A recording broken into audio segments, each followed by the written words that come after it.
पहला विषय free from old covenant, और दूसरा विषय फुलफिल द न्यू कवनेंट। तो मसीह यीशु में आज हमको कैसे जीना चाहिए? हम लोग को जब पुरानी वाचा को परमेश्वर ने अंत किया तो प्रभु यीशु मसीह ने हमारे लिए एक नया चीज को भी दिया है। वो क्या है? आइए हम लोग देखते हैं। 5:13 से पढ़िए। सब जब स्वतंत्र हो गए तो ये स्वतंत्र का मतलब क्या है? हैं? क्या इसका मतलब पाप करते रहना? नहीं। इसका मतलब संगति छोड़ देना? इसका मतलब दारू पीना, झगड़ा करना? तो क्या है? यहाँ पे साफ है कि हे भाइयों, तुम स्वतंत्र होने के लिए बुलाए गए हो, परंतु ऐसा ना हो कि स्वतंत्रता शारीरिक कामों के लिए अवसर बने। कभी कभी क्या होता है, चलो उपवास नहीं करेंगे तो भी कोई दिक्कत नहीं है, इसका मतलब क्या करेंगे? शारीरिक कामों के लिए अवसर मिलता है। चलो मीटिंग में जाएंगे तो भी, नहीं जाएंगे तो भी कोई फर्क नहीं, क्योंकि हमारा कर्म का कोई मतलब नहीं है। प्रभु यीशु मसीह के अनुग्रह से हम बचाए गए। इसका मतलब क्या हम पाप करते रहना, शरीर के कामों के लिए अवसर ढूंढना है क्या? हैं? वचन को अगर समझेंगे तो परमेश्वर का वचन साफ साफ लिखा गया है कि पुराने वाचा को तो प्रभु ने बंद किया है। इसका मतलब क्या हम लोग पाप करते रहना है? हैं? नहीं, शरीर की काम। इसका मतलब क्या हम संगति छोड़ दे, प्रार्थना करना छोड़ दे, भेंट देना छोड़ दे, भलाई करना छोड़ दे? तो क्या करना चाहिए? नया वाचा क्या कहता है? परमेश्वर का जो वाचा कहता है, आइए आप लोग 14 को पढ़िए। हाँ, 5:14। सारी व्यवस्था इस एक ही बात में पूरी हो जाती है। धन्यवाद मेरे प्रियो। जो व्यवस्था, पूरा बाइबल का आधा जो है सारा पुराना नियम है। सुनिए, और हमें क्या बता रहा है? ये सारा नियम को अगर मानना है तो आपके जीवन में 2 चीज को आपको करना है। यानी कि यहाँ पे परमेश्वर का वचन कहता है कि सारी व्यवस्था किससे पूरा होता है? तुम अपने पड़ोसी से क्या करना है? अपने समान प्रेम। मेरे प्रियो, जब आप प्रभु यीशु मसीह में स्वतंत्र हुए हैं, इसका मतलब ये नहीं कि आप संगति से दूर हो जाओ, इसका मतलब ये नहीं कि आप प्रार्थना करना छोड़ दो, इसका मतलब ये नहीं कि आप भेंट देना छोड़ दो। ये गलत शिक्षा है। इसका मतलब ये है कि प्रेम में अधिकतर क्या करना है? बढ़ते जाना है। परमेश्वर यीशु मसीह 2 आज्ञा में वाला है। एक में सारे क्या करना चाहिए? सबसे श्रेष्ठ आज्ञा क्या है? तब यीशु मसीह कहता है कि तू अपने परमेश्वर को सारे मन, सारे प्राण, सारे शक्ति के साथ क्या करना है? प्रेम रखना। ये पहला आज्ञा है, परमेश्वर को प्रेम रखना। और दूसरी आज्ञा है अपने पड़ोसी को क्या करना है? प्रेम। वही चीज प्रभु यीशु मसीह सब कुछ किया है और हमें कह रहा है कि तुम मुझसे प्रेम करो। सबसे ज्यादा आपके जीवन में किसको प्रेम करना सीखना है? कि नया वाचा के अनुसार जीना, नया जीवन जीना। नया जीवन जीना के मतलब क्या है? प्रेम में चलो। यहाँ 2 तरह का प्रेम है। पहला विषय पर्सनल रिलेशनशिप और दूसरा है पब्लिक रिलेशनशिप। आपका व्यक्तिगत रिश्ता जो है कैसा होना चाहिए? मुझसे प्रेम कर। किसको? आप माता के गर्भ में पड़ने से पहले ही परमेश्वर जानता है। आदम के जीवन में, सुनिए, आदम के जीवन में सबसे पहले कौन आया? उसके सब सृष्टि को परमेश्वर बनाया है ना, सब चीज को बना लिया। और अभी आदम को बना के, आदम के सामने कौन है? अभी पहले परमेश्वर आया। आदम ने पहले परमेश्वर को देखा, उसके बाद जगह संपत्ति को देखा, उसके बाद पत्नी को देखा। लेकिन जीने के बाद उल्टा हो गया। पहले जगह संपत्ति, फिर पत्नी, लास्ट में कौन है? क्योंकि मेरे जीवन में परमेश्वर सबसे कौन से जगह में है? सबसे पीछे। अभी उसके लिए आगे के लिए जगह नहीं। आगे कौन है आपके लिए? भैया आगे मेरे लिए खेत है, क्या बात कर रहे हैं? आगे मेरे लिए दुकान है, अरे आगे मेरे लिए बच्चा है। में आज एक प्रिंसिपल सीखिए, सुनिए, यही यीशु मसीह का नया वाचा। और स्वर्ग में अगर एक ही चीज है, प्रेम, जो पिता देखना चाहता है वही चीज हम धरती में प्रैक्टिस कर रहे हैं। इसीलिए मेरे जीवन में अगर प्रेम नहीं है, सारा परिश्रम मेरा व्यर्थ है, सारा दान दौलत सब कुछ मेरा व्यर्थ है। और वो प्रेम में सबसे पहले किसको होना चाहिए? पहला स्थान मुझे किसको देना है? हाँ जी, आप किसको देते हैं? इतना तो याद है कि मुझे प्रभु को प्रेम करना है। जो परमेश्वर मेरे जीवन में पहला स्थान आया, अरे वही परमेश्वर आपको लाया है धरती में। उस परमेश्वर जो लाया है, जो बनाया है, उसको छोड़ करके जो जो सामान दिया सबको बटोर रहे हैं ना। क्या कर रहे हैं हम? सभी चीज को बटोरने में लगे हैं और देने वाला को भूल गए। आदि में परमेश्वर ने आकाश और पृथ्वी की सृष्टि की। पहला स्थान याद रखिए, परमेश्वर को देना सीखिए। चाहे आपका पत्नी भी हो, बच्चा भी हो, मैं बता इतना कि अपना प्राण भी अप्रिय जानना है। मेरे जीवन में सबसे बड़ा कौन है? अब्राहम के 2 पुत्र हुए, एक दासी से और एक स्वतंत्र स्त्री से। धन्यवाद। एक दासी से हुआ, एक स्वतंत्र से। सुनिए, आदि पिता अब्राहम के बारे में मैं बताना चाहता हूं, और मैं तुम्हें तुम्हारे पीढ़ियों का आशीर्वाद दूंगा बोल के। ये कौन आशीष दिया है? परमेश्वर। और जब परमेश्वर ये बात कहा, अब्राहम पूरा विश्वास किया और वो चला। लेकिन परमेश्वर का एक एक वचन क्या है? टल नहीं सकता। और जब परमेश्वर 100 वर्ष में एक लड़का दिया है, किसको दिया है? अब्राहम को। अब्राहम का दिल में क्या होगा?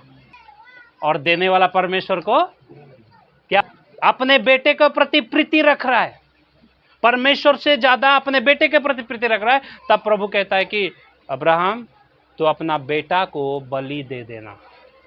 क्या कर देना है? बलि देना। ये बात किसको बताया? अब्राहम को। हाँ, बलि देता। और उसी वंशज से, अपने दासी का बेटे से नहीं, अपने ही बेटे से वो क्या किया गया है? वंशज बढ़ा। मेरे प्रिय, आज मेरे कहने का मतलब ये है कि आपके जीवन में अगर प्रभु से बढ़ करके किसी चीज को आप मानते हैं, परमेश्वर की जगह में कोई सामान को, कोई वस्तु को रखते हैं, परमेश्वर धीरे से क्या करता है? उसी चीज को। अब्राहम बेटा बेटा बोल रहा था, प्रभु बोला यही बेटा को मुझे दे दो। परमेश्वर की जगह किसी सामान को मत रखिए। यही तो परीक्षा में विजय होना है। यही चीज तो प्रभु सिखा रहे कि हमारे जीवन में सबसे पहला स्थान किसको रखना है? परमेश्वर को। उससे बढ़कर के कोई सामान नहीं है। ना धन है, ना संपत्ति, ना दुकान है, ना मकान है, ना ही गाड़ी घोड़ा हाथी बंगला, कुछ भी हो। आपका जीवन का पहला स्थान कौन होना चाहिए? हालेलुया। यह है परमेश्वर का आज्ञा, यह है परमेश्वर का विधि कि मेरे अलावा किसी को तुम नहीं रखना। बताने से पहले शैतान आपको आके बोलेगा, हाँ ये कैसे होगा बाबू, बच्चा तुम्हारा छोटा छोटा है, तुम नहीं करोगे, तुम आज दुकान नहीं खोलोगे, वहां चले जाओगे तो तुम तो भूखा मर सकते हो। तुम्हारा अंदर विश्वास कितना है? अगर वही चीज अब्राहम की जगह आप रहते और बोलते कि आपका बेटा को बलि दे दो, क्या आप जाते? लेकिन उसका क्या है? विश्वास। आज अगर आप विश्वास में बरकरार है, देखिए विश्वास एक ऐसा चीज है, अनहोनी, मतलब विश्वास से थोड़े चीज में बड़ा। एक विधवा के पास मात्र कितना था? एक कुप्पी मैदा। मर जाएंगे, हमारे लिए खाने के लिए नहीं है। इतने में प्रभु का दास आता है उसी घर में, बोलता है कि कुछ खाना बना करके मुझे खिला। मेरे पास कुछ है नहीं, हम तो सोच रहे कि इतना सा है, इसी को खा करके हम लोग आज मरेंगे। लेकिन देखिए प्रभु कैसे काम करता है। विश्वास में कितना बड़ा चमत्कार है मेरे प्रियो। वही विश्वास शैतान कमजोर करना चाहता है, वही विश्वास में है यहाँ नहीं होगा, ऐसा कर नहीं सकता है। मेरे जीवन में, आपके जीवन में प्रभु के अलावा कोई चीज नहीं है। आपको विश्वास है कि संडे में काम नहीं करूंगा तो मैं जिंदा रहूंगा, हकीकत में आप जिंदा रहेंगे। आपको विश्वास नहीं है मैं 6 दिन गुलामी का काम करके जीऊंगा, तो वैसे ही रहेंगे। परमेश्वर के प्रति हमारे जीवन में प्रथम स्थान देना सीखिए, उसके अलावा किसी चीज को नहीं। मेरे बच्चे हो, मेरी संपत्ति हो, मेरा प्राण भी मेरा नहीं है। सबसे पहले कौन होना चाहिए? वो मेरे लिए सब कुछ है, उसको पहला स्थान। उसके बाद मेरे परिवार, मेरे बच्चे, मेरे सब कुछ। मैं कब ईश्वर की जगह कौन ले चुका है? कुछ सामान ले चुका है। प्रार्थना कीजिए, उसके लिए प्रार्थना कीजिए। और ये चीज जो है संभव कैसे है? ये चीज करने के लिए संभव है इसीलिए प्रभु कह रहा है, क्योंकि आज हमारे पास पुराने नियम में तो वो लोग वाचा को पूरा नहीं कर पाए, लेकिन हम लोग कर सकते हैं क्योंकि हमारे अंदर पवित्र आत्मा है। हालेलुया। पवित्र आत्मा परमेश्वर हमें दिया है। पवित्र आत्मा परमेश्वर के जरिए आप जो है पाप से क्या होंगे? विजय होंगे। हालेलुया। रोमियो 8 अध्याय को आइए, 6 अध्याय का 14 को पढ़ के मदद कीजिए। तुम व्यवस्था के अधीन नहीं वरन अनुग्रह के अधीन हो। आज बहुत सारे विश्वासी व्यवस्था के अधीन में रहना चाहते, इसलिए यहां लिखता है तुम जो व्यवस्था के अधीन रहना चाहते हैं, इसका मतलब सब चीज व्यवस्था को पूरा करो, नहीं तो फिर अनुग्रह के अधीन आ जाओ। अनुग्रह के अधीन आने से हम लोग के जीवन में 2 ही नया नियम कहता है कि सबसे पहले परमेश्वर को प्रेम करो, और दूसरा आज्ञा क्या है? अपने पड़ोसी को। जिस दिन आप अपने पड़ोसी को प्रेम करेंगे, आपके जीवन में आप धन्य हैं, आप हर चीज में विजय होते जाएंगे। और इसके लिए आपके जीवन में आज ही फैसला लीजिए। यहां से गए और पड़ोसी से झगड़ा कर रहे, लड़ाई कर रहे, क्या हम प्रभु का वचन सीखे? पड़ोसी का मतलब क्या? एक ही गांव का बगल का घर है, वही है क्या? यहाँ जो बैठे हुए हैं वो भी आपका कौन है? ये नहीं सर, उससे हम बात नहीं करेंगे, थोड़ी पड़ोसी है। कोई बहन क्या होता है, अंदर बहन का छोड़े पास्टर भी बीच एक दूसरे से क्या हो जाते हैं? झगड़ा है। नहीं हम उससे बात नहीं करते सर, अभी 3 महीने से बात नहीं कर। कितना अच्छा से बता रहे, वाह। एक दूसरे को क्या करना है? मेरे पीछे बोलिए, प्रभु में एक दूसरे को प्रेम करिए। यही सबसे श्रेष्ठ आज्ञा है। ऐसा प्रेम नहीं है प्रभु में अपने से बढ़कर। इसीलिए यहाँ पे दिया गया कि तुम पर पाप की प्रभुता ना होगी। मेरे प्रियो, अगर पवित्र आत्मा में आप भरते जाएंगे तो आप पाप को हरा सकते हैं। हर एक दिन, हर एक सुबह उसके ऊपर आप प्रभुता नहीं हो सकता। पाप आपके ऊपर वश नहीं कर सकता है। पाप कैसे वश करता है? कई बात को, आज्ञाओं को तोड़ने में पाप हमें क्या करता है? वश करता है। आज हम प्रार्थना नहीं करेंगे, आज आराधना में नहीं जाएंगे, आज हम मतलब सही जीवन नहीं जिएंगे। जितने बार हम आज्ञा को उल्लंघन कर रहे हैं, हमारे जीवन में पाप क्या कर रहा है? प्रभुता कर रहा है। इसीलिए हमें उस वक्त में क्या होना चाहिए? पवित्र आत्मा में परिपूर्ण होते जाना है। जब आप पवित्र आत्मा में भर जाएंगे, आप जो है पाप के ऊपर प्रभुता नहीं हो सकता है, क्योंकि आप व्यवस्था के अधीन नहीं है, अनुग्रह के अधीन है। इतना बड़ा अनुग्रह है ना, ऐसे हम लोग का पाप होता है, गलती हुआ है, फिर भी प्रभु बोल रहा है आज बाहें फैला के चलो, मैं माफ़ कर दिया, आ जाओ, मैं क्षमा कर दिया, आ जाओ, फिर लौट के आ जाओ। क्या कहते हैं? कलीसिया के अंदर रह जाओ, बाहर मत भटको। बाहर बहुत बड़ा तूफान आने वाला है, हो जाएगा बाहर ही। इसीलिए आज हम लोग को जीवन में परमेश्वर को प्रथम स्थान देना, और दूसरा पड़ोसी को प्रेम करना। सबसे ये है परमेश्वर का आज्ञा। नया वाचा अभी रहा घर का काम, कोई भी काम आज हम आपको बता रहे हैं। जो काम प्रभु के बीच में, प्रभु और आपके बीच में जो भी काम रुकावट है, उससे आप बोले भैया मुझे ये नहीं चाहिए, ये मुझे नहीं चाहिए। एक बार विश्वास से करके देखिए। ये बहुत कठिन है। शैतान आपको बोलेगा ये नहीं करोगे तो तुम्हारे लिए बहुत बड़ा कर्ज है, ये है, वो है। आप प्रभु के ऊपर भरोसा करिए, चाहे जो हो जाए, प्रभु के अलावा मैं दूसरे में नहीं दूंगा। प्रभु का वचन में। इसका मतलब क्या है? 6 दिन काम कीजिए, 6 दिन काम करना है। काम करते तो फिर प्रभु का प्रेम कहाँ है? प्रभु के प्रति प्रेम कहाँ है? घर में तो ठीक से वचन नहीं पढ़ते, घर में ठीक से प्रार्थना नहीं करते, आप धीरे धीरे धीरे धीरे संसार में डूबते जा रहे हैं। इसीलिए आज स्वतंत्र है, पुराने वाचा से स्वतंत्र है, लेकिन नया वाचा को भी हम लोग पूरा करने के लिए सामर्थ्य पाए हुए लोग हैं।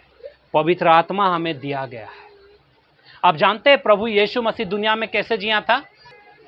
सुनिए, यीशु मसीह अगर परमेश्वर नहीं होता, विचार करने से कोई फायदा नहीं। यीशु मसीह परमेश्वर है, लेकिन वो मनुष्य का रूप लेकर के मनुष्य के जैसा जीवन जिया, आप जैसा मैं जैसा जिया। लेकिन सुनिए, बता रहे, जब पवित्र आत्मा यीशु मसीह के अंदर अभिषेक किया, पवित्र आत्मा जिस दिन प्रभु यीशु मसीह के अंदर आया, वो पवित्र आत्मा से भर करके बड़े बड़े काम किया। क्या क्या किया था यीशु मसीह? अंधे को, लंगड़े को, गूंगे को, मुर्दे को, आंधी को, तूफान को, दुष्ट आत्मा को, कैसे किया ये सारा चीज? हाँ जी, हाँ, कैसे किया? हालेलुया। यीशु मसीह परमेश्वर है, खुद भी कर सकता है, लेकिन किसके जरिए कर रहा है? पवित्र आत्मा मुझ पर है कि वो क्या दीनों के ऊपर सुसमाचार सुनाने के लिए मेरा। आज वही पवित्र आत्मा किसके अंदर है? क्या आपके अंदर पवित्र आत्मा है? कितने लोग आपके अंदर है? बताइए, सच बताइए, कैसे पता चल रहा है आपके अंदर पवित्र आत्मा है? बिना पवित्र आत्मा का आप परमेश्वर का संतान नहीं हो सकते। और पवित्र आत्मा हमारे अंदर रहता है। क्यों रहता है? ताकि हमें पाप में क्या होने के लिए? विजयी होने के लिए, पाप से जय पाने के लिए। इसीलिए हमें क्या दिया गया है? आप अगर पवित्र आत्मा में नहीं भरेंगे तो शरीर के विषय में भरेंगे। देखिए 16 से पढ़िए, उसके बाद हम अंत करेंगे। मैं कहता हूं कि आत्मा के अनुसार चलो। जो आत्मा आपके अंदर है वही आत्मा किसके अंदर था? के अंदर। इसका मतलब आप भी उतना सामर्थ बन सकते, आपकी प्रार्थना में बड़े बड़े आंधी भाग सकते हैं। हमको क्या करना होगा? आत्मा के अनुसार। क्या होगा? हम किसके अनुसार चलते हैं? इस शरीर के बारे में सोचता है। आत्मा के अनुसार चलने वाला व्यक्ति आत्मा के। जिस दिन आपका सोच जो है प्रभुता कर रहा है कि ये चीज के कारण आत्मा झुक गया और वो बढ़ गया है, कि होता है कि नहीं होता है? शारीरिक विषय तो चिंता होगा ना, शरीर आत्मा का चिंता क्या है? आत्मा तो वो क्या कह रहा है? परमेश्वर का आत्मा क्या सिखा रहा है? आत्मिक चीजों की लालसा के लिए कह रहा है। आपके अंदर आत्मा कहता है शरीर के लिए मेहनत कर लीजिए, शरीर के लिए खेती कर लीजिए, लेकिन आत्मा के अनुसार चलिए। जो भी कामकाज कीजिए दुनिया में, दिमाग तुरंत आत्मा की ओर ले जाइए। तब क्या होगा? पवित्र आत्मा से भर करके, यहां लिखा है कि पर मैं कहता हूं आत्मा के अनुसार चलो तो तुम शरीर की लालसा किसी रीति से पूरी ना करोगे, क्योंकि शरीर आत्मा के विरोध में और आत्मा शरीर के विरोध में लालसा करता है, और ये एक दूसरे के विरोधी है। इसीलिए कि जो तुम करना चाहते हो वो नहीं कर पाएगा। बहुत कठिन बात है। दोनों ऐसा उल्टा है। ऐसे ही हमारे अंदर बैठे हुए हैं। आत्मा बोलते इधर जाने के लिए, शरीर बोल रहा है आत्मा बोल रहा है कि आज सेवा में जाने के लिए, शरीर क्या बोल रहा है? आत्मा बोल रहा है सेवा में, शरीर क्या बोलेगा? काम नहीं होगा तो क्या बोलेगा? घर में आराम चाहिए। क्या चाहिए? आराम चाहिए। अभी कौन जाएगा धूप में?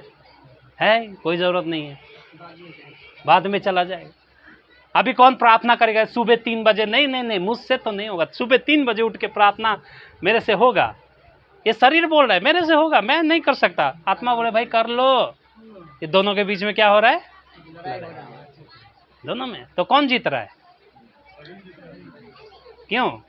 शरीर को विजय होने मत दीजिए। प्राण चला जाए बहुत बड़ी बात है, अच्छी बात है, लेकिन प्रभु के लिए नहीं।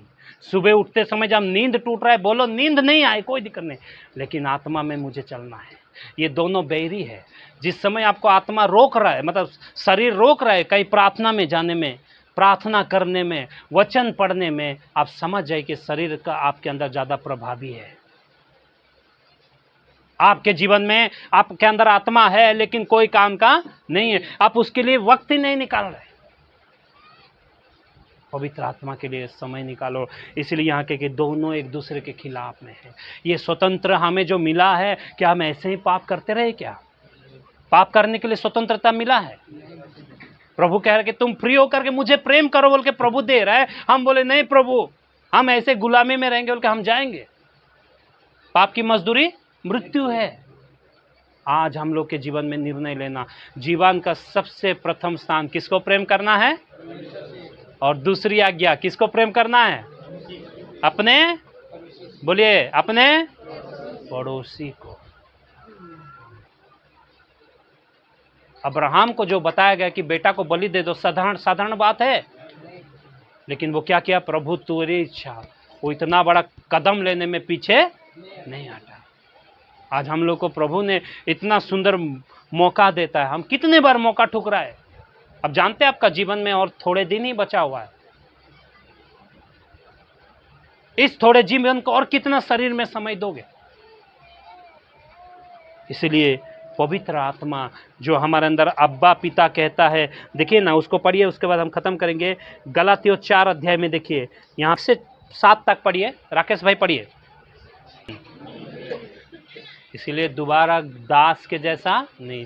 हमारे अंदर जब पवित्र, पाप को हरा सकते, संसारिक लोग नहीं हरा सकते, संसार के लोग विजय नहीं हो सकते, हम लोग हो सकते, क्योंकि हमारे अंदर क्या दिया गया है? पवित्र आत्मा। यदि आपके अंदर पवित्र आत्मा है, आप उसी दिन से प्रार्थना करना शुरू करेंगे, हे अब्बा, हे पिता कह करके पुकारेंगे, परमेश्वर से मांगेंगे। इसीलिए मेरे प्रियो, पुरानी वाचा से प्रभु हमें स्वतंत्र किया है, और नया वाचा में प्रभु हमें क्या किया है? स्थिर किया है। दोबारा गुलामी में नहीं जाना।